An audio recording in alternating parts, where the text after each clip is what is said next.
মানে যেই গড়টা মক্কা শরীফে অবস্থিত, ওই গড় থেকে ওই ইরাকের সিরিয়া পর্যন্ত দেখা যায়। আমেনা ইরাকের সিরিয়া পর্যন্ত কেমনে দেখলা? তোমার চোখে কি আমার আল্লাহ তাআলা এত পাওয়ার দিছেনি? খাতুনে জান্নাত ফাতেমাতুজ জাহরার কলিজার টুকরা আব্বা জান, মানে হযরতে মুহাম্মদ মুস্তাফা সাল্লাল্লাহু আলাইহি ওয়াসাল্লামের আম্মা জান মা আমেনা ডাক দিয়া কয়, আমার চোখের পাওয়ার দিয়া আমি সিরিয়ার জমিন দেখি নাই। ওগো মা আমেনা, আপনি কোন পাওয়ার দিয়া সিরিয়া দেখছেন? ওই ডাক দিয়া কয়, আমার গর্ভ থেকে যেই নূরের আগমন হইল, যেই নূরের কথা আল্লাহ কোরআনে বলছে, ওই নবীর নূরে মুহাম্মদীর পাওয়ার দিয়া আমি আমেনা সিরিয়া পর্যন্ত দেখছি। কিন্তু বাবারে, ওই নূরে মুহাম্মদীটা কিন্তু মা আমেনার গর্ভে ছিল না। বলে হুজুর কোথায় ছিল? হযরতে আদম আলাইহিস সালাতু ওয়াস সালাম থেকে, বাবা আদম থেকে ঈসা নবী পর্যন্ত নূরে মুহাম্মদী ট্রান্সফার হইতে হইতে হইতে হইতে হইতে হইতে খাতুনে জান্নাত হযরতে ফাতেমাতুজ জাহরার আব্বা জান মুহাম্মদুর রাসূলুল্লাহ সাল্লাল্লাহু আলাইহি ওয়াসাল্লামের আম্মা জান, ওই আম্মা জানের যিনি স্বামী হযরতে খাজা আব্দুল্লাহ, খাজা আব্দুল্লাহর যিনি বাবা, ওনার নাম হযরতে খাজা আব্দুল মুত্তালিব। আমার নবীজির আব্বা জানের মানে যিনার নাম হযরতে খাজা আব্দুল্লাহ, ওনার ভাই ছিল 11 জন। কয়জন? কথা কয় না, কয়জন? ও বন্ধু, ওনারা 11 ভাইয়ের মধ্যে আমার আল্লাহ তাআলা আব্দুল মুত্তালিবের কাছে খবর দেয়, আব্দুল মুত্তালিব, তোমার স্ত্রীর গর্ভের মধ্যে আমি আল্লাহ তাআলা যেই সন্তানগুলা দুনিয়াতে পাঠাইতেছি, প্রত্যেকটা সন্তানের মধ্যে এক এক কইরা দুনিয়াতে আসার পরে তোমার সবচাইতে কনিষ্ঠ সন্তান, ছোট সন্তান, যার নাম তুমি রাখবা আব্দুল্লাহ, ওই আব্দুল্লাহটা দুনিয়ার জমিনে তাকা অবস্থায় সবচাইতে মুরাকাব হবে, সবচাইতে মুকাররাম হবে, সবচাইতে মুহাম্মাম হবে, সবচাইতে সম্মানিত হবে। ওই আব্দুল্লাহটারে তুমি বড় আদর যত্ন করে মানুষ করবা। হুজুর, আব্দুল্লাহরে আদর যত্ন করে মানুষ করব, অন্য কাউরে কেন করবে না? কারণ আব্দুল্লাহর পেশানির মধ্যে আল্লাহ তাআলার নূরে মুহাম্মদী, যেই নূরে মুহাম্মদী দিয়া আমার আল্লাহ তাআলা ইসলাম দ্বারা বাংলা নাই সারা বিশ্বে প্রসার করাইছে। আপনাদের কি কষ্ট হইতাছে? ওয়াজ শুনতে সমস্যা হবে, বড় কষ্ট লাগে। হজ থেকে আসার পরে আপনাদের এখানে প্রথম ওয়াজ করতেছি, এর আগে আমার মসজিদে করছি, আজকে কুমিল্লাতে জুলুস হইছে, গত শুক্রবারে আমার মসজিদে জুমার নামাজের পরে আসরের পরে জুলুস হইছে। তবু আমি চেষ্টা করব আপনাদেরকে নিয়ে, আমি আপনাদেরকে নিয়ে বয়ান করার জন্য। যদিও কষ্ট হয়, সন্তান মনে করে একটু কষ্ট করে বসবেন, যেন মাহফিলটা সফল সৌন্দর্যমণ্ডিত হয়। আমি চেষ্টা করব মক্কা মদিনার কিছু আকর্ষণীয় কথা আপনাদেরকে শোনানোর জন্য। অসুবিধা হবে নাকি? বাবা কোনো কষ্ট নিবেন না, একটু কষ্ট করে বসবেন বাবাজিরা। আমার আল্লাহ তাআলা হযরতে খাজা আব্দুল মুত্তালিবের কাছে খবর দেয়, 10টা সন্তানের মধ্যে 11 নাম্বার ওই সন্তানটারে বড় আদর করবা। মা বোন যারা পর্দার আড়ালে শুনতেছেন, শুনেন গো মা, আমার আল্লাহ তাআলা গর্ভের মধ্যে নেক সন্তান কেমনে দান করে। আপনার সন্তানের নাম নইন্না, আপনার সন্তানের নাম সাগুইরা, আপনার মায়ের নাম সুমকি, এগুলার আপনি সন্তানটারে বানাইতেছেন কেমন আমি জানি না। সন্তানটারে যদি গর্ভে থাকা অবস্থায় নিয়ত করেন, আল্লাহ ছেলে সন্তান দিলে মাদ্রাসায় পড়ে হাফেজ বানামো, মাইয়া সন্তান দিলে মাদ্রাসায় পড়াইয়া পর্দাশীল বানাইমো, দেখবেন আপনার সন্তান দুনিয়াতে আগমন করবে নেককার সন্তান হইয়া, মানুষ হবে মানুষের মতো। সন্তান বাপ দিব আপনারা বড় হওয়ার পর, আর নচেত আপনি সন্তানকে জন্ম দেওয়ার পর মানুষের মতো মানুষ করার চেষ্টা করবেন না, বিভিন্নভাবে ছাইরা রাখবেন। এই সন্তান বড় হওয়ার পরে ভাত দিবে না, বিয়া করার পরে জুদা করে দিবে, আলাদা করে দিবে। শোনেন মা গো মা, নবীর আব্বা হযরতে খাজা আব্দুল্লাহ কেমন ভাবে মানুষ হইছে। হযরতে খাজা আব্দুল্লাহরে লইয়া নবীজির দাদা জান হযরতে আব্দুল মুত্তালিব বাইতুল্লাহ শরীফের মধ্যে কত সুন্দর খেদমত করতেন।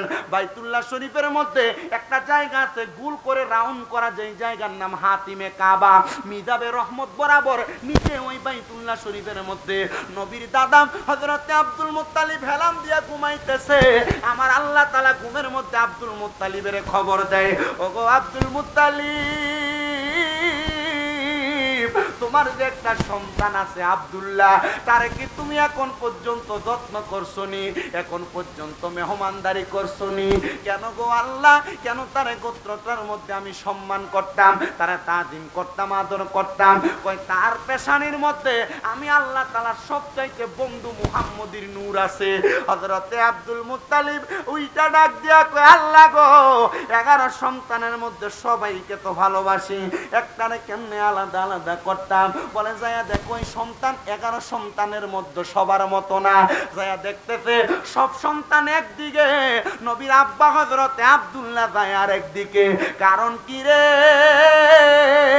বলে অন্য কোনো কারণ না, কারণ তার মাঝে আল্লাহর হাবিবের ছায়া মোবারক। ও বন্ধু, নবীর ছায়া মুবারক কিন্তু ছায়া না, নবীর ছায়া মুবারক দেখাও যাইতো না। বলে হুজুর কেন? কারণ আল্লাহর হাবিবের যেটা নূর, যেটা জিসিম, আল্লাহ তাআলা বিভিন্ন শুরুতে বিভিন্ন ভাবে হাজির করতেন। সুবহানাল্লাহ। একটা শুরুতে হাকিকি, একটা শুরুতে মালাইকি, আর একটা শুরুতে মানব রূপ ধারণ। এই তিনটা শুরু দিয়া আল্লাহ তাআলা নবীরে দুনিয়াতে পাঠাইছে। যে যে শুরুতে দেখছে সে সেইভাবে ঈমান আনয়ন করছে। ওগো বন্ধুরে, ও নবীর উম্মতের দলেরা, হযরতে খাজা আব্দুল্লাহ উনি বলেন, আমি যখন মক্কার রাস্তা দিয়ে হাঁটতাম, মক্কার সুন্দর সুন্দর মহিলারা আমি খাজা আব্দুল্লাহর দিকে তাকায়া থাকতো। ডাইরেক্ট আইসা বাচ্চার মাইয়ারা আমারে বিয়ার প্রস্তাব দিত, ডাইরেক্ট আইয়া বাচ্চার মাইয়ারা আমার বিয়ার কথা বলতো। আমি খাজা আব্দুল্লাহ বড় লজ্জা পাইতাম, আমি তাদেরকে আমার আব্বা জানের কাছে পাঠাইতাম। হযরতে আব্দুল মুত্তালিব নবীর দাদা বলেন, আমি চিন্তিত হয়ে গেলাম যখন আমার সন্তানের কাছে এতগুলা বিয়ার জন্য আরব ভূমির বাদশার মাইয়াদের বিয়া করানোর জন্য তারা পাগল পারা হয়ে আসে। আমি চিন্তা করলাম, এমন টাইমে আমার চিন্তার মধ্যে আসলো আমার একজন দোস্ত, যিনার নাম হযরতে ওহাব জহুরি, মারহাবা কন্যা, হযরতে ওহাব জহুরি, আমার দোস্তর একটা কন্যা সন্তান আছে। আমি আমার দোস্তরে বললাম, ওগো দোস্ত, তোমার কাছে আমার একটা আবদার, হাশিমি বংশের মধ্যে আমার যে সন্তান আব্দুল্লাহ, তোমার মাইয়া হযরতে আমেনার সঙ্গে তুমি কি বিবাহ করাইতে রাজি আছো নাকি? ডাক দিয়া কই, বন্ধু, তোমাদের বংশ হাশিমি বংশ, আমি হইলাম একজন জহুর, আমার কন্যার সাথে তুমি তোমার সন্তানের বিবাহ দিবা, এটা তো আল্লাহর বড় প্রশংসা, কবুল করলাম। ওহাব জহুরির কাছে বিয়ার প্রস্তাব দিয়া হযরতে খাজা আব্দুল্লাহ নবীর আব্বাজানের বিবাহ হইয়া যাইতেছে।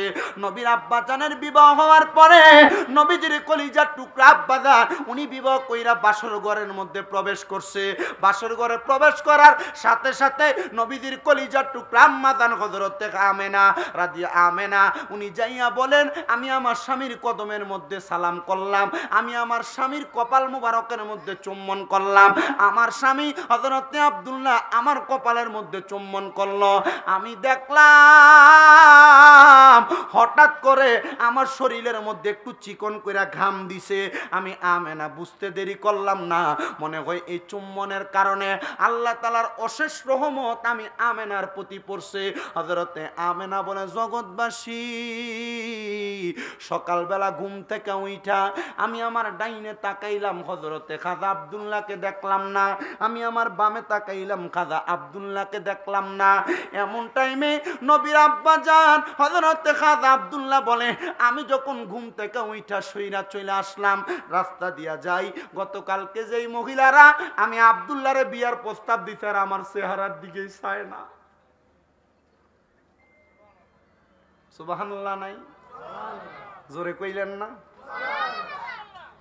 নবীর আব্বা হযরতে খাজা আব্দুল্লাহ কয়, জগৎবাসী, মক্কার বড় বড় বাদশার মাইয়ারা আমার দিকে তাকায় না। আমি দৌড়ে গেলাম আমার আব্বার কাছে, ওগো বাবা,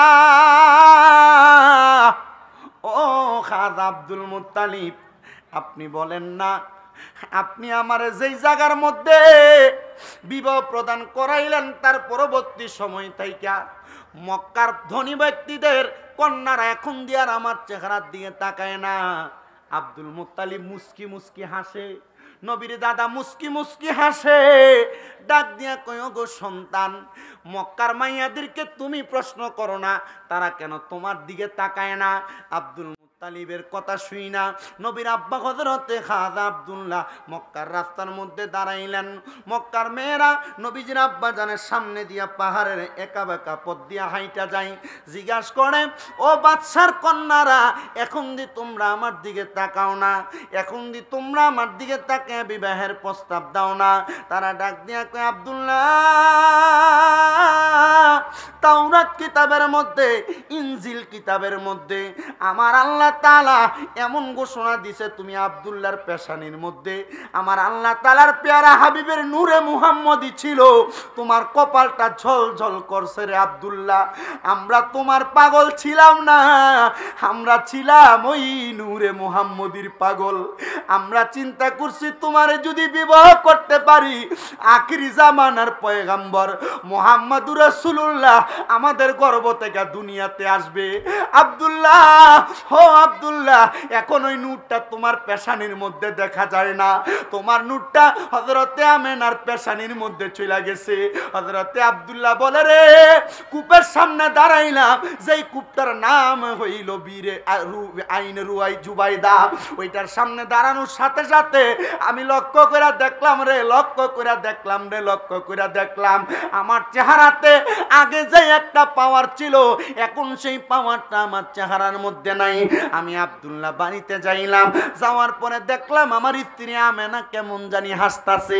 হযরতে আমেনা বলে, শুনো জগৎবাসী, ওই দিন রাত্রবেলা আমার স্বামী নবীর আব্বা হযরতে আব্দুল্লাহ আমার কপালে চুমা দেওয়ার সাথে সাথে নূরে মুহাম্মদী আব্দুল্লাহর পেশানি থাইকা আমি আমেনার রেহেমের মধ্যে চলে আসছে। জবান খুলে বলেন না সুবহানাল্লাহ। ও বন্ধু, বিবাহ হওয়ার মাত্র 4 মাস পরে নবীর আব্বাজান ইন্তেকাল করলেন। ইন্তেকাল করে চলে গেলেন আমার নবীজির আম্মাজান হযরতে আমেনা। উনি বলেন 6 মাস 4 মাস চলে গেল, একদিন করে আমার গর্ভের মধ্যে যে সন্তান আগমন করলো, এটার খবর আমি বুঝতে পারলাম না। দুনিয়ার মা বোনদের গর্ভের মধ্যে সন্তান আসলে 3 মাস পর থেকে পেটটা একটু বড় হওয়া শুরু করে। মা আমেনা বলে, আল্লাহর কসম, আমার স্বামী যেই 4 মাসের মাথায় ইন্তেকাল করলো, ওই মাসের মাথায় হঠাৎ করে আমি দেখলাম আমার ঘরের দরজার মধ্যে গভীর রাত্রবেলা তাহাজ্জুদের সময় কে জানি আমার ঘরের মধ্যে ডাক দেয়। আমি দরজা খুলি না ভয় পায়া, কিন্তু আমি শুনতে পাই বাহির থেকে আওয়াজ দেয়, আসসালামু আলাইকুম, আসসালাতু আসসালামু আলাইকা ইয়া আইয়ুহান নবী। আমি চিন্তা করলাম এমন সালাম তো দুনিয়ার কাউকে দেওয়া হয় না। তৃতীয়বার সালাম দিল, আমি দরজা খুললাম না। তৃতীয়বার সালাম দেওয়ার পরে আমি চিন্তা করলাম কে জানি সালাম দেয়। আমি দরজাটা খোলার সাথে সাথে আমি দেখলাম কে জানি দাঁড়ায়া রইছে, কার পাগুলা জানি জমিনের মধ্যে। মাথাটা আলকি দিয়া দেখি, মাথাটা মনে হয় আসমানের সাথে লাগা লাগা হইয়া রইছে। আমি জিজ্ঞাসা করলাম, কে আপনি, আপনার পরিচয় কি গো? তিনি বলে, হে হযরতে আমেনা, আমি হইলাম সমস্ত মানব জাতির পিতা, আমার নাম হযরতে আদম সফিউল্লাহ। কি বলেন? জি, আমার নাম আদম সফিউল্লাহ। কোথা থেকে আগমন করলেন? উনি বলে, আমার আল্লাহ তাআলা জান্নাত থেকে আমারে আগমন করাইছেন। ওগো আমেনা,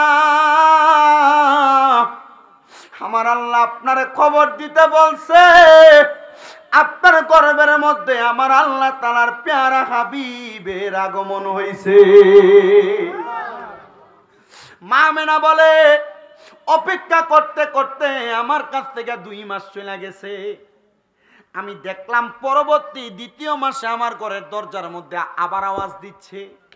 আমি দরজা খুললাম, খুইলা দেখলাম পাগুলা জমিনে, মাথাটা আসমানের সুই সুই অবস্থা। জিজ্ঞাসা করলাম, নাম কি, পরিচয় কি? আমারে পরিচয় দেয়, আমার নাম হযরতে শীশ আলাইহিস সালাতু ওয়াস সালাম, মানে আদম নবীর ছেলে। আপনি আসলেন কোথা থেকে? বলে আমারে আমার আল্লাহ পাঠাইছে আপনার গর্ভে যে সন্তান ওনারে সালাম দিতে। বলে কেন? বলে উনি হইল ইমামুল মুরসালিন। হ্যাঁ, বলে সব নবীদের ইমাম, সব নবীদের শ্রেষ্ঠ নবী, এই জন্য আমার আল্লাহ পাঠাইছে ওই নবীরে সালাম দেওয়ার জন্য। মা আমেনা বলে তৃতীয় মাসে আমি আবার আমার ঘরের দরজা খুললাম, জিজ্ঞাসা করলাম, দেখলাম আমারে সালাম দেয়। আমি দেখলাম ওনার সেম একই অবস্থা, পাগুলা নিচে, মাথাটা আসমানের দিকে। প্রশ্ন করলাম কি আপনার পরিচয়? উনি কয় আমার নাম হযরতে দাউদ নবী। গেল তিনজন নবীর কথা। তৃতীয়বার যাওয়ার পরে চতুর্থ মাসে দরজা খুললাম, সালাম দেয়। নাম কি? উনি কয় আমার নাম ইব্রাহিম নবী। পঞ্চম মাসে সালাম দিল, জবাব দেওয়ার পরে জিজ্ঞাসা করলাম আপনার নাম? উনি কয় আমার নাম ইব্রাহিম নবী। সপ্তম মাসে আমি সালামের জবাব দিলাম। উনি আইসা আমার ডাক দিয়া কয় আপনি আমার চিনেননি? বলে আপনি কে? বলে আমি হইলাম আল্লাহ তাআলার পয়গম্বর হযরতে মূসা আলাইহিস সালাতু ওয়াস সালাম। সপ্তম মাসে আমারে আবার সালাম দেয়। আমি জিজ্ঞাসা করলাম আপনার পরিচয় কি? উনি আমারে ডাক দিয়া কয় আমার নাম হইল হযরতে নূহ পয়গম্বর। অষ্টম মাসে সালাম দিল, সালাম দেওয়ার পরে জিজ্ঞাসা করলাম আপনার নাম কি? উনি আমারে কয় আমার নাম হযরতে ইয়াহিয়া আলাইহিস সালাতু ওয়াস সালাম। নবম মাসে আমারে সালাম দেয়। আমি জিজ্ঞাসা করলাম আপনার পরিচয় কি?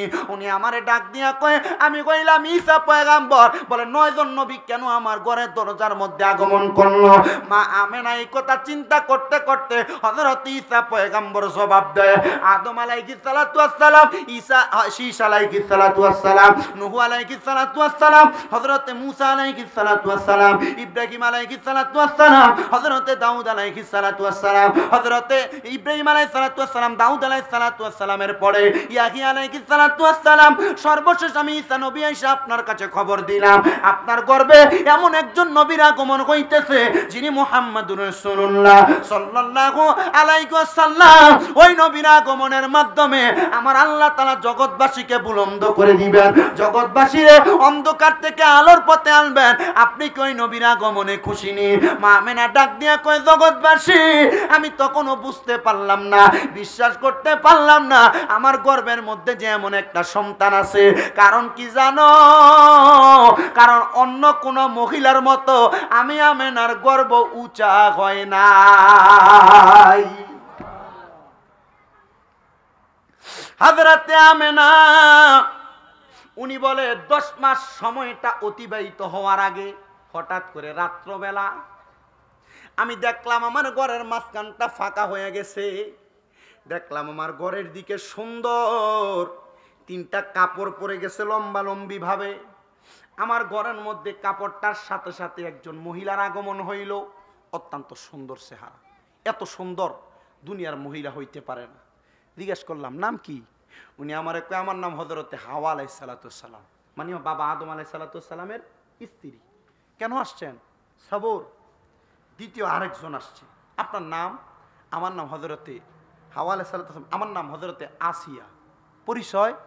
সবুর। আরেকজন আগমন করছে, আপনার নাম? আমার নাম মরিয়ম আলাইহিস সালাতু ওয়াস সালাম।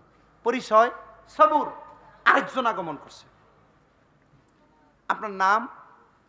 আমার নাম হযরতে হাজেরা। পরিচয়? সবুর। 4 জনকে প্রশ্ন করে আপনাদের পরিচয় কি? দুনিয়াতে মহিলাদের গর্ভে সন্তান আসলে এই সন্তানকে প্রসব করানোর জন্য দাইমা লাগে। বর্তমান হসপিটালের মধ্যে নিলে সিজারের কাম লাগাই দেয় না? স্বাভাবিক। ওই 4 জনকে প্রশ্ন করা হয় আপনাদের পরিচয় কি? এ পর্দার অন্তরালের মা বোনেরা মনোযোগ দিবেন। যদি আপনার সন্তানকে পেট কাটা ছাড়া আপনার সন্তানকে নরমাল ভাবে প্রসব করাইতে চান, বিজ্ঞান পর্যন্ত যাচাই করে বলে বর্তমান জামানার মহিলারা যেমন ভাবে শাড়ি কাপড় পরে পেটের একটা অংশ দেখায়া, অস্বীকার করতে পারবেন? মা বোনেরা যদি একটা নেক সন্তান প্রসব করাইতে চান, 1 নাম্বার আপনি আপনার শরীরটাকে ঢাইকা ফেলেন। কারণ আল্লাহর কোরআনের কথা ওয়াকরনা ফি বুয়ুতিকুন্না ওয়ালা তাবাররুজনা তাবাররুজাল জাহিলিয়াতিল উলা। আল্লাহ তাআলার আদেশ, তোমরা তোমাদের মহিলাদেরকে জাহিলিয়া যুগের মহিলার মতো বের হতে দিবা না। তো জাহিলিয়া যুগের মহিলার মতো বের হইলে এই যে দেখেন বিভিন্ন জায়গায় মহিলারা ইফতিজিং এর শিকার হয়, কারণ কি? কারণ সে তার শরীরকে প্রদর্শন করাইতেছে। তার শরীরের জামা পরলেও তাকে অর্ধ উলঙ্গর মতো দেখা যায়। জামা পরলে যেই কথা, না পরলে সেই কথা। কথা বলেন না কেন?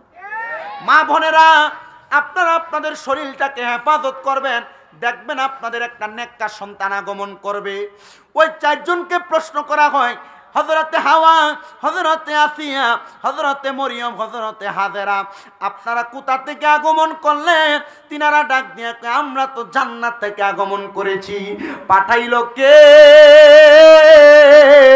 ওনারা বলেন, আমার আল্লাহ তাআলা পাঠাইছে। বলে কেন গো? বলে আপনি কি আজকের রাতটাকে স্মরণ করেন? স্মরণ রাখবেন, স্মরণ রাখার জন্য আমার আল্লাহ তাআলা আমরারে পাঠাইছে। ডাক দিয়া কই, আপনাদের পরিচয় তো জানতে পারলাম না। হাওয়া আলাইহিস সালাতু ওয়াস সালাম কয়, আদি পিতা হযরতে আদম আলাইহিস সালাতু ওয়াস সালামের স্ত্রী, আমার নাম হযরতে হাওয়া। হযরতে মরিয়ম ডাক দিয়া কয়, আমারে কি আপনি চিনেন? আমি দুনিয়ার জমিনের মধ্যে আগমন করেছি, কথা সত্য, কিন্তু অনেক কষ্ট সহ্য করেছি, আমি সেই মহিলা। হযরতে হাজেরা বলে, আমি এমন একজন স্ত্রী, যেই স্ত্রী স্বামী থাকার পরেও, আরেকটা বিবাহ করার পরেও কষ্ট সহ্য করেছি, আমি সেই হাজেরা। হযরতে আসিয়া বলে, আমি এমন স্ত্রী, আমি দুনিয়ার জমিনের মধ্যে কষ্ট সহ্য করা স্ত্রী, আগুনে হাঁটা স্ত্রী। আমাদেরকে আল্লাহ তাআলা এই কষ্ট সহ্য করে স্বামীর সংসার করার পরে জান্নাতের মধ্যে জায়গা কইরা দিয়েছে। ওগো চারজন জান্নাতের মেহমান কেন আগমন করলেন? বলে মুহাম্মদুর রাসূলুল্লাহ সাল্লাল্লাহু আলাইহি ওয়াসাল্লাম নবীর স্বাগতম জানানোর জন্য। ওগো মা, আপনারা আগমন করছেন, এই কারণে আগমন করাটা আমার কাছে বড় ভালো লাগছে। বলে শুধু আগমন করি নাই, আমাদের হাতের মধ্যে একটা খাবার আছে।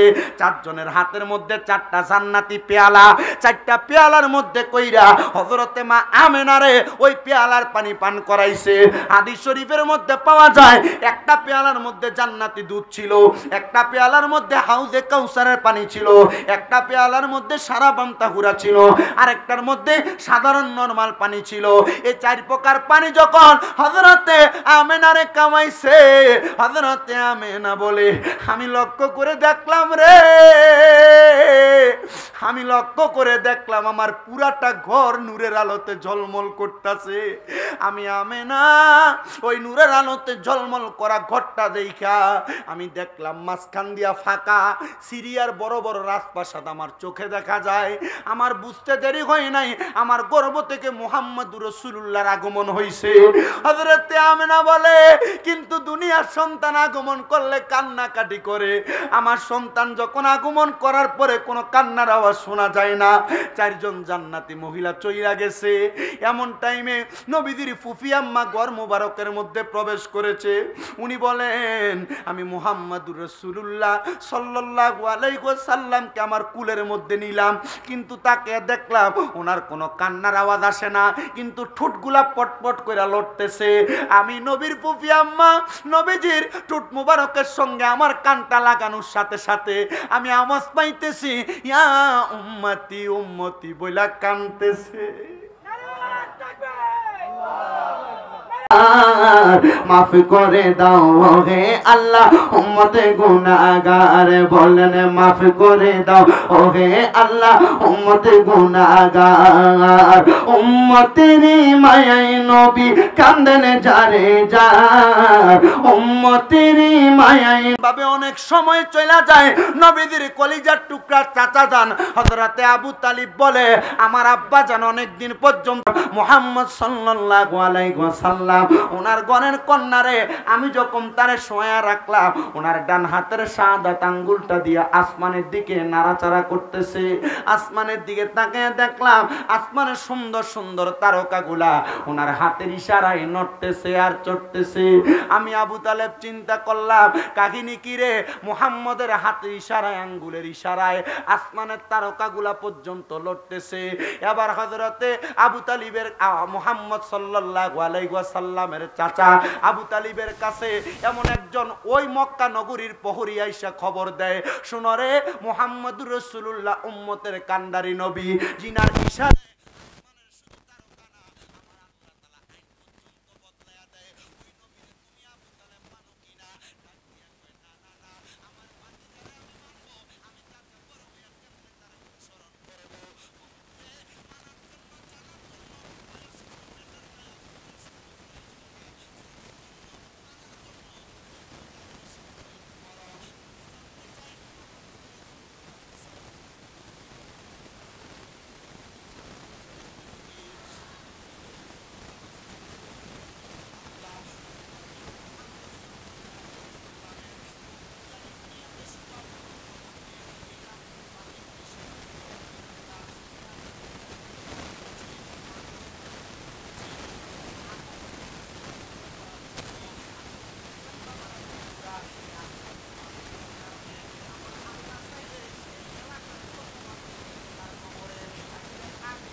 সিদ্দিক আকবর, তুমি যখন জান্নাতুল বাকির মধ্যে যাইবা, জান্নাতুল বাকির সামনে যাইয়া তুমি সবার জন্য খাস করে দোয়া করবা। ওগো সিদ্দিক আকবর, তুমি যখন মক্কাতে জান্নাতুল মূল ভ্রান্তি ছাড়া কোনো গুনাহ নাই, নবী গো আমি দোয়া করলে লাভটা কি হবে? আমার নবী কয়, তোমার দোয়াটা আমার আল্লাহ তাআলা রহমত বানায়া আমার সব উম্মতের জন্য ফয়সালা করে দিবে। আবু বকর সিদ্দিক বলে, ইয়া রাসূলুল্লাহ, যে জান্নাতুল মুআল্লার মধ্যে আম্মা জান খাদিজাতুল কুবরা আপনি নবীর কলিজার টুকরা স্ত্রী শুয়ে আছে, নবী গো যে জান্নাতুল মুআল্লার মধ্যে আপনি নবীর কলিজার টুকরা সাহাবায়ে কেরাম শুয়ে আছে, সেইখানে গিয়া আমি আবু বকর সিদ্দিক দোয়া করব। ইয়া রাসূলুল্লাহ, কারণটা কি জানতে চাই। ডাক দিয়া বলে, শোনো রে আবু বকর, তোমার দুয়ার বরকতে, ওই সাহাবায়ে কেরামের দুয়ার বরকতে আমার আল্লাহ তাআলা আমি নবীর লক্ষ লক্ষ গুনাহগার উম্মতেরা গুনাহগুলো আল্লাহ মাফ করে দিবে। দোয়াগুলা রহমত বানায়া আমার আল্লাহ তাআলা আমি নবীর উম্মতের উপরে দিয়া দিবে। ও বন্ধু, মদিনা শরীফের একবারে পূর্ব প্রান্তে আমার নবীজি রহমাতুল লিল আলামিন নবী রওজা মুবারক থেকে ডান দিকে ওই জান্নাতুল বাকি, জান্নাতুল বাকির ডান দিক দিয়ে প্রবেশ কইরা পুরাটা জান্নাতুল বাকির মধ্যে যখন আপনি হাঁটবেন, বড় বড় পাথর ফেলে রাখা হয়েছে। হাঁটতে হাঁটতে চিন্তা করলাম, এই জান্নাতুল বাকির এই পাথরগুলা যে পড়ে আছে, কোন পাথরের নিচে জানি নবীর কলিজার টুকরা সাহাবীটা শুয়ে রইছে, যারা তাদের চোখ দিয়ে আমার নবীরে দেখছে। জান্নাতুল বাকি গুইরা শেষ পর্যন্ত বাহির হইয়া যখন বাহির হয়, সামনে বাবে জিব্রাইলটা দেখা যায়। বাবে জিব্রাইল দিয়া প্রবেশ কইরা সামনের দিকে যখন আস্তে আস্তে হাঁটে, সেখান থেকে নবীর রওজা হাতটা দেখা যায়, উস্তুনে উহাদ দেখা যায়, উস্তুনে আয়সা দেখা যায়, উস্তুনে হান্নানা, তিনটা গাছের একবারে তিনটা শাড়ি দেখা যায়। আমার দয়াল নবীজির যেই জায়গাটাকে আমার আল্লাহ তাআলা জান্নাত বলে ঘোষণা দিয়া দিছে, নবীর কত প্রেমিকেরা সেই জায়গায় নামাজ পড়ার জন্য সিরিয়াল ধরে ধরে দাঁড়ায়া থাকে। আল্লাহর হাবিবের রওজা মুবারকটা সোনালী রঙের, কত সুন্দর, এটার দিকে তাকাইলে আশিকের রাসূলের কলিজা পর্যন্ত ঠান্ডা হইয়া যায়। মদিনা শরীফের এক প্রান্ত থেকে বাবু সালাম দিয়া নবীজির রওজা মুবারকের দিকে যখন নবীর আশিকরা ঢুকে, সবাইকে দেখা যায় মুখ দিয়া কথা বলে, কিন্তু চোখগুলা বায়া বায়া পানি পড়ে। আমার বুঝতে দেরি হয় নাই রে, হে আশিকেরা চিন্তা করে রাহমাতুল লিল আলামিন নবীর রওজার সামনে আসলাম, নবীর রওজা মুবারক দেখলাম।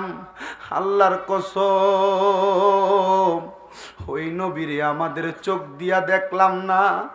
নবীর পাশে হযরতে সিদ্দিক আকবর আবু বকর শোয়া, নবীজির পাশে হযরত উমর ইবনে খাত্তাব শোয়া। নবীজির রওজা মুবারক মসজিদ নববীর পাশে, হে আবু বকর সিদ্দিকের বাড়িটা একটা মসজিদ, নবীজির রওজা মুবারকের পাশে একটা জায়গা হযরত উমর ইবনে খাত্তাবের বাড়ি এবং মসজিদ। নবীজির রওজা মুবারক মসজিদ নববীর পাশে হযরত আলী রাদিয়াল্লাহু তাআলা আনহুর নামের মসজিদ, সে জায়গায় ওনার বাড়ি। এখান থেকে একবারে পশ্চিম অংশে হযরতে ওসমান জিন্নুরাইন রাদিয়াল্লাহু তাআলা আনহুর বাড়ি এবং মসজিদ। আমার দয়াল নবী রাহমাতুল লিল আলামিন নবী দুনিয়ার জমিনে আগমন করার পরেও নবীজির কলিজার টুকরা সাহাবায়ে কেরামরা বলে, আমরা আমার নবীজির জবান মুবারকের প্রত্যেকটা বাণী মুবারক আমরা পাথরে লিখে রাখতাম, আমরা গাছে লিখে রাখতাম, আমরা ওটার চামড়ার মধ্যে লিখে রাখতাম। সিদ্দিক আকবর বলে, একদিন আমি দেখলাম ফজরের নামাজের পূর্ব মুহূর্তে মসজিদে নববীর ভিতরে গুনগুন গুনগুন কান্নার আওয়াজ শোনা যায়। আমি গুনগুন গুনগুন কান্নার আওয়াজ শুইলাম। মসজিদে নববীর একবারে কাছে যেয়ে দাঁড়াইলাম, যে জায়গাটার মধ্যে আমার নবীজির মিম্বরটা, আমি দেখলাম ওই জায়গার মধ্যে আমার নবী সাজদার মধ্যে অবনত। আমি জিজ্ঞাসা করলাম, ইয়া রাসূলুল্লাহ, ইয়া হাবিবাল্লাহ, আপনি সাজদার মধ্যে পড়ে পড়ে এমন ভাবে গুনগুন গুনগুন করে কেন কান্না করেন? আমার নবী ডাক দিয়া বলে, সিদ্দিক আকবর, হযরত আবু বকর সিদ্দিক শুধু নবীর সাহাবী না, নবীর শ্বশুরও। হযরতে মা আয়েশা নবীর স্ত্রীর আব্বাজান হলো হযরতে আবু বকর সিদ্দিক। তবু আমার নবীজিকে আবু বকর সিদ্দিক ইয়া রাসূলুল্লাহ বলে সম্বোধন করতেন। আমার নবী বলে, হে আমার কলিজার টুকরা সাহাবী হযরতে আবু বকর, শুনেন শুনেন, আমি নবী কান্না করি যখনই ফজরের নামাজের পূর্ববর্তী মুহূর্ত মুহূর্তেই আমি দয়াল নবীজির আব্বা আম্মা জানের কথা স্মরণ হয়ে যায়। আমি নবীজি চোখ মুবারকের পানিগুলো এই জন্য ছেড়ে দিয়ে কান্না করি, কারণ আমার আল্লাহ তাআলার কাছে বান্দার সবচাইতে পছন্দ তার চোখের পানি। আমি জানি আমি নবী আপনি আবু বকর সিদ্দিকের মাধ্যমে ঘোষণা করলাম, দুনিয়ার জমিন থেকে কোনো সন্তানের মা যখন ইন্তেকাল করবে, দুনিয়ার জমিন থেকে কোনো সন্তানের আব্বা যখন ইন্তেকাল করবে, আব্বা আম্মা দুইজনের ইন্তেকালের পরে কোনো সন্তান যদি তার চোখের মধ্যে এক ফোঁটা পানি ফালায়া কান্না করে, আর ওই সময় যদি আল্লাহর কাছে দোয়া করে রব্বির হামহুমা কামা রব্বায়ানি সগীরা, ওই চোখের পানিটা মাটিতে পড়ার আগে আমার আল্লাহ তাআলা তার মা বাবার জীবনের গুনাহ মাফ করে দিবে। ইয়া রাসূলুল্লাহ, ইয়া হাবিবাল্লাহ, নবী গো আপনি কেন আপনার মা বাবার জন্য এমন ভাবে কান্না করেন? আমার নবী বলে, হে আবু বকর সিদ্দিক, আমি এদেরকে এখন যদি দেখতাম বড় সম্মান করতাম, বড় তাজিম করতাম, এই জন্য আমি দয়াল নবী তাদের জন্য কান্না করি। ও বন্ধু, আজকের এই রামপুরের বাটিকালী সীমা এলাকার মধ্যে কত সন্তান বসে গেছেন, হয়তো আপনাদের মারে আপনারা 3.5 হাত মাটির ঘরের মধ্যে শোয়া দিছেন। পর্দার অন্তরালে অনেক মা বোনেরা বসে আছে যাদের মা নাই দুনিয়ার জমিনে।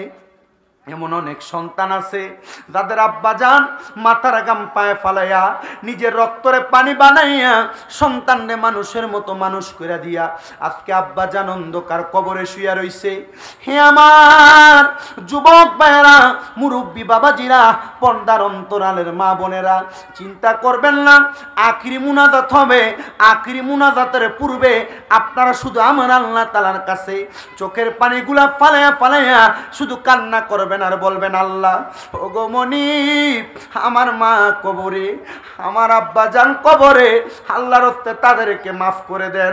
অনেকে আজকের মাহফিলে আছেন, হুজুর আমার মা বাবা বেঁচে আছে।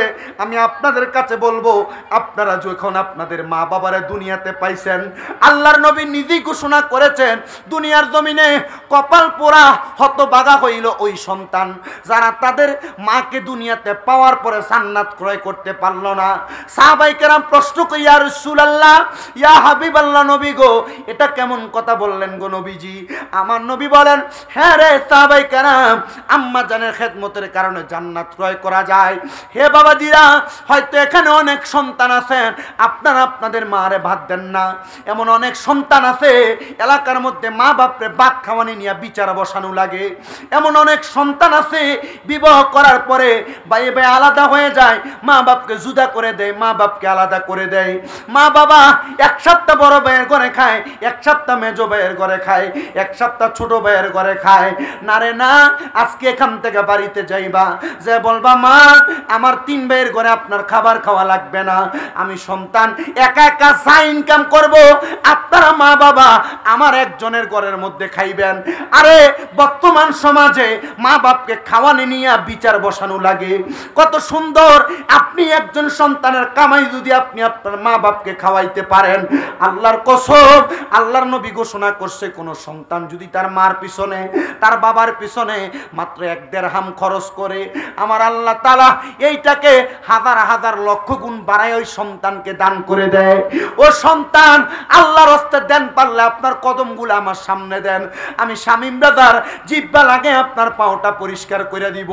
এখান থেকে বাড়িতে যাইবা, বাড়িতে যাইয়া আম্মা আব্বার পাটার মধ্যে ধরে বলবা, ওগো মা, ওগো আব্বা জান, আপনাদের কদমে ধরে মাপ চাইতেছি, আপনাদেরকে এতদিন পর্যন্ত খাবার দেই নাই, খারাপ আচরণ করেছি, আপনাদেরকে ঘরে জায়গা দেই নাই, আপনারা আমার ঘরের মধ্যে ঠিক মতো খাবার খাইতে পারেন নাই। আপনার মা বাবার পাটার মধ্যে ধরবেন, যতক্ষণ পর্যন্ত আপনার মা আপনার বাবা মুখ দিয়ে বলছে আপনাকে মাফ করে দিছি, ততক্ষণ পর্যন্ত মা বাবার কদম ছাড়বেন না। বলে হুজুর কেন? কারণ আজকের মাহফিলের মধ্যে আপনারা যারা বসছেন, আল্লাহর কসম একটা কথা বলতে পারি, এমন 1000 মাহফিল শুনলেই সওয়াব হবে না যদি আপনি আপনার মা বাবার মনে কষ্ট দিয়া মাহফিলে আসেন। এই জন্য বাবারে, আপনাদের কদমে আমি হাতটা রাইখা বলি, এখান থেকে বাড়িতে যে আম্মা আব্বার পাঁচিয়া মাপ চাইবেন। অনেকে চিন্তা করে, হুজুর হুজুর যাদের বাড়িতে আব্বা আছে তারা বাড়িতে যা বাবার পায়ে ধরে মাপ চাইবো। হুজুর আমার তো আব্বা নাই, আমি কার পায়ের মধ্যে ধরে মাপ চাইবো? অনেকে চিন্তা করে হুজুর যাদের বাড়িতে মা আছে তারা বাড়িতে যে আমার পায়ে ধরে মাপ চাইবো। আমার তো মা নাই, আমি কার পায়ের মধ্যে ধরে মাপ চাইবো? আমি বলবো সন্তান রে, মা বাপ মারা গেছে চিন্তা করবা না। আল্লাহর নবী শিখিয়া দেয় কোন সন্তান যখন তার মায়ের কবরের সামনে বাবার কবরের সামনে যাইয়া পশ্চিমটা পিঠ দিয়া মা বাবার মুখটার দিকে ফিরা আল্লাহর কাছে দোয়া করে রব্বির হামহুমা কামা রব্বায়ানি সগীরা। আমার আল্লাহ তাআলা ওই মা বাবার জীবনের গুনাহ মাফ করে দেয়। এই সন্তানের দলেরা আজকের মাহফিল কবুল হবে কি হবে না এটার গ্যারান্টি কেউ দিতে পারবে না। তবে একটা কথা বলে দেই, আগামীকালকে যখন দেখবা রামপুর এই বাটিকালি সীমার মুরব্বীরা দোকানে বৈশা বলতেছে আমার সন্তান কোনোদিন আমার সঙ্গে কোনো অন্যায় করে নাই, তবু আমার সন্তান আমার পায়ে ধরে বাড়িতে যা মাপ চাইছে, মনে করবা মাহফিল আল্লাহর কাছে কবুল হয়ে গেছে।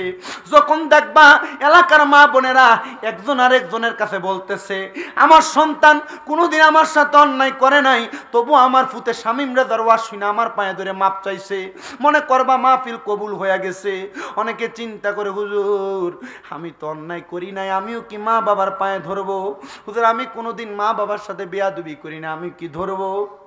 আমি বলবো বাবারে আল্লাহর দোহাই লাগে অন্যায় করো আর না করো, এখান থেকে বাড়িতে যেয়া মা বাবার পায়ের মধ্যে শুয়ে সালাম করবা, মা বাবার পায়ে ধরে মাপ চাইবা।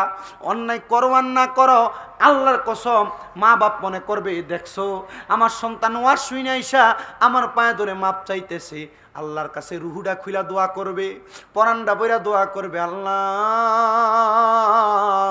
আমার সন্তানরে তুমি কবুল করো।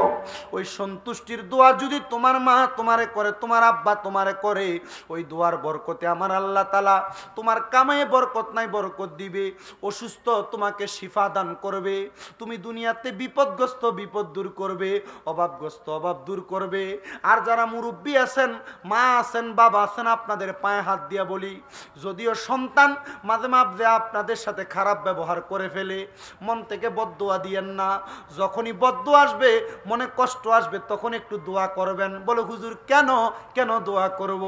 আপনার সন্তান কষ্ট দিয়ে ওই সময় আপনি যদি দোয়া করেন ওই কষ্ট পাওয়ার সময় দোয়া করলে আল্লাহ দোয়া কবুল করে। মক্কা শরীফের একজন ইমাম চেহারা বড় কালো, আমার আল্লাহ তাআলা মার বদদোয়ার সময় দোয়া করার কারণে তার মক্কার ইমাম বানাইছে। ওনারে প্রশ্ন করছি আপনি মক্কার ইমাম হইছেন কেমনে? কই আমার মায়ের বদদোয়ার কারণে। ওনারে প্রশ্ন করে আপনার মা আপনারে কি বদদোয়া দিছে? বলে আমার মা যখন আমার প্রতি রাগান্বিত হইয়া যাইত আমার মা রাগ হইয়া আমারে কইতো আল্লাহ তোরে মক্কার ইমাম বানাক। আল্লাহর কসম আমার মায়ের রাগের সময় দোয়াটার কারণে আল্লাহ আমারে মক্কার ইমাম বানাইছে। ও বন্ধু মনটা কি একটু কাঁদে না মা বাবার দোয়াটা নেওয়ার জন্য? অনেকে চিন্তা করে হুজুর আমি কার কাছ থেকে দোয়া নিব আমার মা কবরে, আমি কার কাছ থেকে দোয়া নিব আমার আব্বা জান কবরে। শোনো বাবা আম্মা জান মারা যাওয়ার পরে তোমার দায়িত্ব শেষ না। আম্মা বাপ বেঁচে থাকলে যেমন দায়িত্ব, মারা যাওয়ার পরে তোমার আরো অনেকগুলা দায়িত্ব। বেশি বেশি আম্মা আব্বার কবর জিয়ারত করবা, আম্মা আব্বার কবরের সামনে যা কান্না করবা, দেখবা আমার আল্লাহ তাআলা ওই মা বাবার কবরের সামনে কান্না করার কারণে তোমার ইনকামে বরকত দিবে, রুজিতে বরকত দিবে, বিপদ থেকে উদ্ধার করবে। বলে হুজুর কেন? শোনো বাবা ছোট্ট একটা ওয়াকিয়া ঘটে। আব্দুল্লাহ রুসাফি উনি বলেন আমি আব্দুল্লাহ রুসাফির আম্মা জানকে আমি যখন ইন্তেকাল করার পরে কবরের মধ্যে শোয়া দিলাম, ওই রাত্রবেলা আমি যখন ঘুমাইলাম ঘুমের ঘরে আমি স্বপ্ন দেখলাম আমার মা জননী আমি আব্দুল্লাহ রুসাফির কাছে আইসা বলতেছে এরে আব্দুল্লাহ রুসাফি আমি মারে যেই কবরে শোয়া দিয়ে আসছো ওই কবরের মধ্যে শোয়ানোর পরে আমি মায়ের পিঠের নিচে একটা পাথর পড়ছে, ওই পাথরটার কারণে আমি মা বড় কষ্ট পাইতেছি। মা কি জাতানা মরা মরা মারা গেছেন, মারা যাওয়ার পর মাটি দিয়ে আসছেন, স্বপ্নে আইসা মা বলতাছে মা কি জাতানা মরা মরা। আব্দুল্লাহ রুসাফি বলে আরবের হেজাজ এলাকার বড় আবেদ বান্দা আল্লাহর ওলি। কষ্ট হইতেছে আপনার? আর মা বোন যারা আছেন একটু মনোযোগ দিয়া শুনবেন মা বোনেরা। উনি বলেন আমি আমার মারে তো জানাজা দিয়া মাটি দিয়ে চলে আসছি, মদিনায় যারা যাবেন, মদিনায় যাওয়ার পরে মদিনা শরীফের 310 নম্বর গেট থেকে সরাসরি একটা রাস্তা আছে কুবা মসজিদের দিকে। ওই কুবা মসজিদের কাছে, এই কুবা মসজিদের সামনের অংশে এই এলাকাটার নাম হলো হেজাজ। কি? হেজাজ। ওই হেজাজ এলাকায় খেজুরের বাগানের পাশে হযরত আব্দুল্লাহ রুসাফির বাড়ি। উনি বলে, আমি আমার মারে দাফন করে আসার পরে আমি হঠাৎ করে রাত্রবেলা ঘুমানোর পরে স্বপ্ন দেখলাম আমার মা আমি আব্দুল্লাহর কাছে আইসা বলতেছে, হে আব্দুল্লাহ, আমি মারে যে কবর দিয়ে আসছো, আমি মার পিঠের নিচে একটা পাথর পড়ছে, আমি মা বড় কষ্ট পাইতেছি। আব্দুল্লাহ কয়, আমি অবাক হয়ে গেছি, কিরে মারে না মাটি দিয়ে আসলাম, মার পিঠের নিচে পাথর পড়ছে। আব্দুল্লাহ রুসাফি বলে, আমার একজন ওস্তাদ, আমি ওনার কাছে গেলাম, আরবের বড় শায়েখ।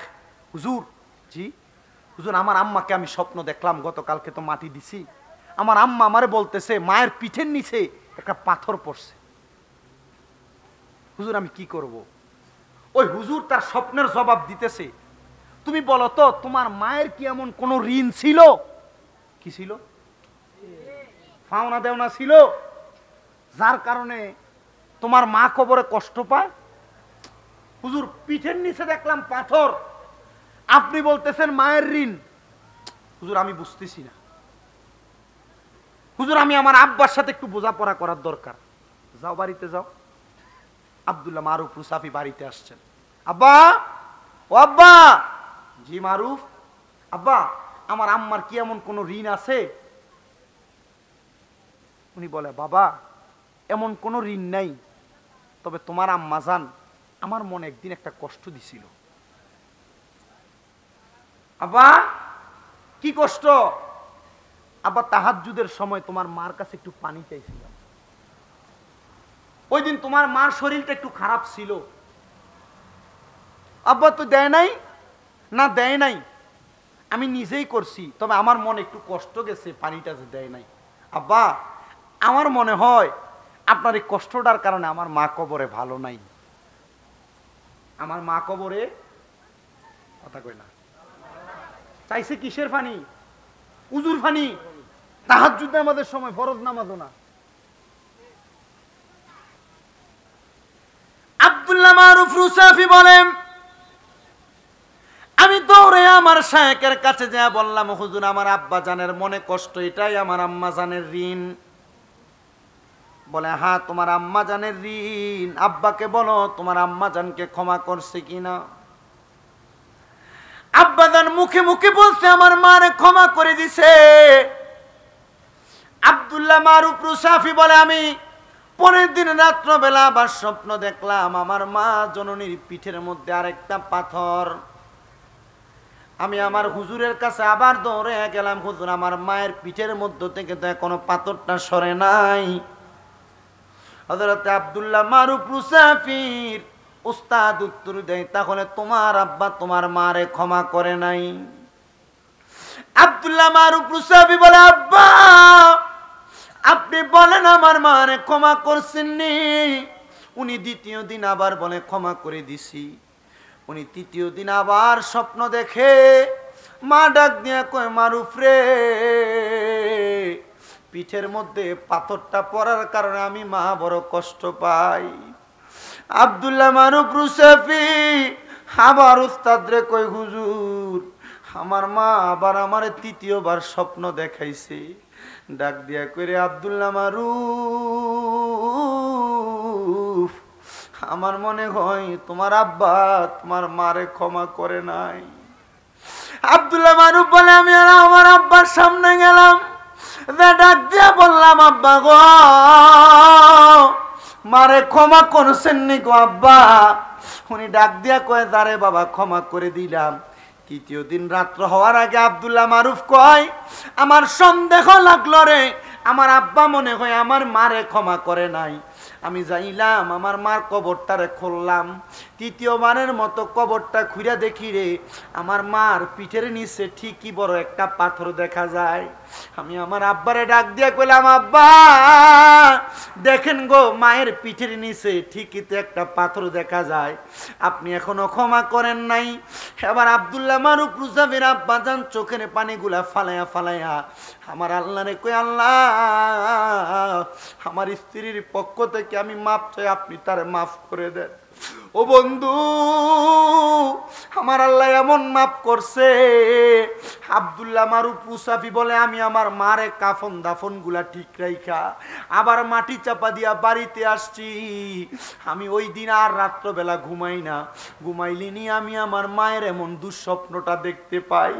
আব্দুল্লাহ মারুফ মুসাফি বলে, আমি আমার মায়ের এমন খারাপ অবস্থা না দেখতে পাওয়ার জন্য আমি তাহাজ্জুদের নামাজের মুসল্লার মধ্যে দাঁড়াইয়া গেছি। আমি তাহাজ্জুদের নামাজের মুসল্লার মধ্যে দাঁড়াইয়া আমার আল্লাহর কাছে দোয়া করি, মনিব আমার মা কবরে বড় কষ্টে আছে, তুমি আমার আম্মা জানরে মাফ করে দাও। মনিব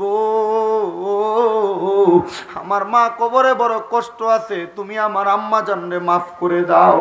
আমি কান্না করতে লাগলাম, রে জগৎবাসী, আমি 12 রাকাত তাহাজ্জুদের নামাজ পড়া আমি নামাজের মুসল্লাটার মধ্যে কপালটা ঠেকায়া ঠেকায়া কাঁদতেছি। এমন টাইমে আমি দেখলাম আমার ভাঙ্গা ঘর খেজুর পাতা দিয়া চারদিকটারে মোড়ানো, আমার ঘরটা একটা সাদা রঙের আলোতে জলমল করতেছে। আমি মাথা উঠে দেখি আমার ঘরের মধ্যে সাদা রঙের পোশাক পরনেওয়ালা কে জানি একজন হাঁটতেছে, আর আমার দিকে তাকায়া তাকায়া মুস্কি মুস্কি হাসতেছে। আমি জিজ্ঞাসা করলাম, কে গো, আপনার পরিচয়টা কি আমারে দিবেননি? উনি আমারে কয়, আমার পরিচয় হইল, আমি তোমার গর্ভধারিণী মা, আমি তোমার গর্ভধারিণী মা। কি গো মা, গতকালকে ওনার স্বপ্নে বলছেন আপনি বড় কষ্ট পান, এখন কি কোনো কষ্ট পান না গো মা? মা ডাক দিয়া কয়, না রে সন্তান, তুমি সন্তানের দোয়ার কারণে আর আমার কলিজার টুকরা স্বামী বদদোয়াটা উঠে নেওয়ার কারণে আমার আল্লাহ তাআলা আমি মারে মাফ করে দিছি, আমি মার কবরটারে নাজাত দিয়া দিছি। মা, ও মা গো, আপনি কি আমার আল্লাহ তাআলার কাছে আমরার জন্য কোনো বদদোয়া করছেননি? মা ডাক দিয়া কই, সন্তান বদদোয়া করি নাই রে, বদদোয়া করি নাই রে, বদদোয়া করি নাই রে, এমন দোয়া করছি রে আমার আল্লাহ যেন তোমরারে কবুল করে। ও রামপুরের বাটিকালি সীমার মানুষ, আপনারা বলেন, মা বাপ যদি মইরেও যায়, মা বাপ যদি কবর থেকে আল্লাহর কাছে সরাসরি একটা অবজেকশন দিয়া দেয়, আমরা সন্তান তো মানুষের মতো মানুষ হইতে পারতাম না। লাখ টাকা কামাই করতে পারবা, মা বাপ বাচ্চা থাকতে যদি ওই মা বাপরে শান্তি না দিতে পারো, আল্লাহর কসম লাখ টাকা কামাই করে কোনো লাভ হবে না।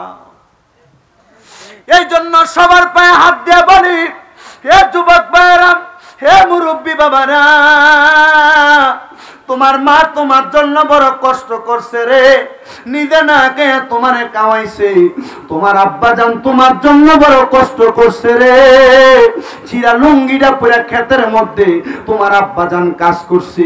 ঈদের দিনে আব্বা জান নতুন কোন জামা কাপড় পরে নাই। ও সন্তান, তোমার আব্বা জানের পুরান জামা কাপড় পরে ঈদের নামাজ পড়ছে। এখন তুমি সন্তান হাজার হাজার লাখ লাখ টাকা কামাই করো, ঈদের দিনে আব্বা জান রে 500 টাকা দিয়া একটা লুঙ্গি কিনা পরাইতে পারো না। সন্তান, এখন তুমি হাজার হাজার টাকা কামাই করো, তোমার আম্মা জান রে ঈদের দিনে 500 টাকা দিয়ে কিনে একটা কাপড় পরাইতে পারো না। আরে পরাইবা কি, মা তো কবরে, আব্বা তো কবরে।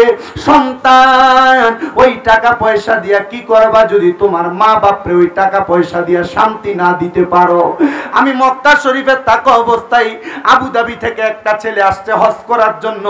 ছেলেটা আমার দেইকা হাজরে আসওয়াদের বরাবর পাথরটার সামনে আমার হাতটার মধ্যে ধরে কান্না করে দিয়া কই, হুজুর, আমি আপনার মা বাবার ওয়াজগুলা সব সময় শুনি। হুজুর, আমার মা নাই, আমার আব্বা নাই, খাস করে দোয়া করবেন। আমার আব্বা আম্মার জীবনে বড় একটা শখ ছিল মক্কা মদিনা এসে হজ করবে। হুজুর, এখন আমি লাখ লাখ টাকা কামাই করি, আমার আব্বা আম্মারে আমি মক্কা মদিনায় না হজ করাইতে পারি না। আমার কাছে টাকা আছে, আমার কাছে পয়সা আছে, কিন্তু আমার আব্বা আম্মা দুনিয়াতে নাই। হুজুর, আমার জন্য একটু খাস করে করে দোয়া করবেন। এ সন্তানের দলেরা, মা বাপ মারা যাওয়ার পরে তুমি আফসোস করবা, টাকা আছে কিন্তু আব্বা আম্মারে দেওয়ার মতো তোমার কোনো ক্ষমতা নাই।